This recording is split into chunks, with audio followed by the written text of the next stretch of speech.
خواجہ غریب نواز جب نئے نئے آئے تھے اجمیر شریف میں تو خیمہ لگایا ہوا تھا۔ خواجہ غریب نواز کا خیمے میں خواجہ غریب نواز عصر سے لے کر مغرب کے وقت تک روتے رہتے تھے۔ ایک نوجوان اجمیر سے باہر گیا ہوا تھا پڑھنے کے لیے۔ کچھ عرصے بعد وہ واپس آیا اور اس خیمے کے قریب سے گزر ہوا اس کا، اور وہ وہاں سے گزرا تو رونے کی آواز آئی۔ فوراً دیکھتا ہے کہ خواجہ غریب نواز رو رہے ہیں۔ ایک غیر مسلم ہے، اسلام قبول نہیں کیا۔ فوراً وہ ہندو لڑکا گھر جاتا ہے، اپنی ماں سے پوچھتا ہے، ماں یہ مسلمانوں کا گرو کیوں روتا ہے؟ مسلمانوں کا بابا کیوں روتا ہے؟ میں ہر روز گزرتا ہوں، عصر سے لے کر مغرب کے وقت میں یہ روتا ہے۔ پھر اس کی ماں نے کہا، جاؤ اس سے ہی پوچھ لو۔ وہ نوجوان خواجہ غریب نواز کے خیمے کے اندر آیا۔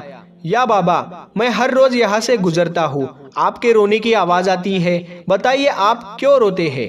خواجہ غریب نواز نے کہا کہ تم جاننا چاہتے ہو کہ میں کیوں روتا ہوں؟ میں نے ایک مدت اپنے مرشد کے ساتھ گزاری ہے، مرشد کی خدمت میں گزاری ہے، مجھے اپنے پیر کی یاد رلاتی ہے۔ میں عصر سے مغرب کے وقت تک اپنے مرشد کی یاد میں روتا رہتا ہوں۔ اس نوجوان نے کہا، اچھا، میں نے تو سنا تھا کہ انسان کو جب درد ہوتا ہے، تکلیف ہوتی ہے، تو تکلیف میں انسان رو لیتا ہے۔ آپ کو تو محبت ہے، محبت میں بھی انسان کو رونا آتا ہے؟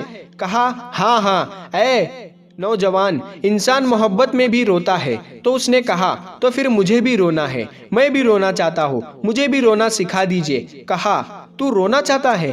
تو اس نے کہا، ہاں میں بھی رونا چاہتا ہوں۔ کہا، ٹھیک ہے، دو شرطیں ہیں، مسلمان ہو جا اور میرا مرید ہو جا۔ اس نے کہا، میں ماں سے اجازت طلب کروں گا۔ ماں کے پاس گیا اجازت لینے کے لیے۔ ماں نے کہا، تو ضدی ہے، جو تو ارادہ کر لیتا ہے تو وہ پورا کرتا ہے، جا جو کرنا چاہتا ہے وہ کر لے۔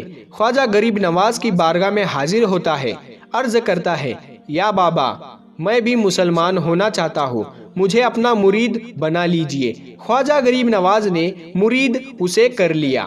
خواجہ غریب نواز کا مرید ہو گیا۔ اب خواجہ غریب نواز نے کہا، اب وقت سارا میرے ساتھ گزرے گا۔ ناشتے کے وقت خواجہ غریب نواز کے ساتھ، سحری کے وقت خواجہ غریب نواز کے ساتھ، سحر کے وقت خواجہ غریب نواز کے ساتھ۔ پورا دن اسے خواجہ غریب نواز کے قرب کی کچھ ایسی عادت ہو گئی، خواجہ غریب نواز کا دیوانہ ہو گیا، ان کا عاشق ہو گیا۔ کچھ عرصہ گزرا، خواجہ غریب نواز نے فرمایا، اب تیرے لیے 3 دن کی چھٹیاں ہے، 3 دن کے لیے چلا جا۔ اس نے کہا، کوئی مسئلہ نہیں ہے، ٹھیک ہے، 3 دن کے لیے چلا جاتا ہوں۔ اب جب 3 دن کے لیے گھر گیا، کہا، 3 دن کے لیے تو مجھ سے ملاقات نہیں کر سکتا۔ اس نے کہا، ٹھیک ہے، نہیں ملوں گا۔ وہ گھر چلا گیا۔ پہلے دن جب گھر گیا، یہ وہ نوجوان تھا جو 3 روٹیاں کھایا کرتا تھا، آج ایک لقمہ بھی نہیں کھا پایا۔ اسے کچھ ہو گیا، کہہ رہا ہے کہ مجھے کچھ اکیلا سا محسوس ہو رہا ہے، کچھ میرے دل میں کمی سی محسوس ہو رہی ہے۔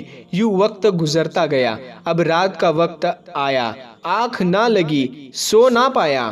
پھر گھر کی چھت پر چلا گیا۔ ماں نے دیکھا کہ بیٹا چھت پر کیوں چلا گیا؟ ماں چھت پر جاتی ہے اور پوچھتی ہے کہ کیا ہوا؟ وہ بولتا ہے کہ پتہ نہیں ماں، میں تو فوراً سو جاتا تھا، آج نیند بھی نہیں آ رہی ہے، آج کھانا بھی نہیں کھا پایا۔ ماں تو چلی جا۔ ماں چلی جاتی ہے، اور یوں جب سحری کا وقت ہوتا ہے، اس کے آنکھوں سے اشکوں کی برسات شروع ہوتی ہے۔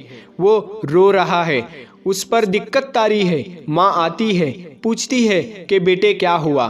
کہا، ماں مجھے پیار ہو گیا ہے، ماں مجھے محبت ہو گئی ہے، ماں مجھے عشق ہو گیا ہے۔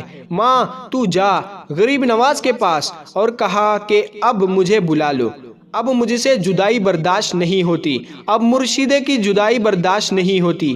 ماں فوراً خواجہ غریب نواز کی بارگاہ میں حاضر ہوتی ہے اور کہتی ہے کہ اے مسلمان کے بابا، تم نے میرے بیٹے کو کیا دے دیا؟ تمہارا تعلق نہیں سمجھ پاتی، تمہارا رشتہ نہیں سمجھ پاتی، لیکن وہ تو رو رہا ہے، اسے واپس بلا لو۔ خواجہ غریب نواز نے کہا، نہیں نہیں، ابھی وقت نہیں ہے، میں اپنی زبان میں کہتا ہوں کہ ابھی تو ابتدائے عشق ہے، روتا ہے کیا؟ آگے آگے دیکھ، ہوتا ہے کیا؟